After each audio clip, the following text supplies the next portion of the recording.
Assalomu alaykum aziz do'stlar, aziz obunachilar, e'tiborlar uchun rahmat. Mana xudo xolasa biza 612 kilometrga kafega nasib qilsa yetib keldik.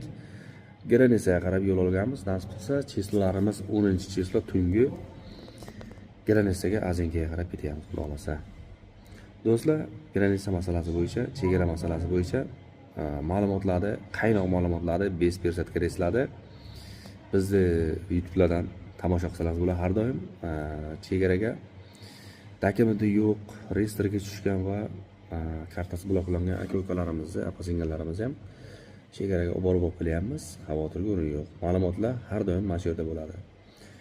Videolarimizni kuzatishga davom etsangiz, inshaalloh akalarimiz bilan chegaraga qanday chiqib kelganimiz haqida ma'lumotlarni yana qo'yib borishga harakat qilaveramiz. Kuzatishga davom etamiz do'stlar. Reyslarimiz har 3 sutkaga bir marta.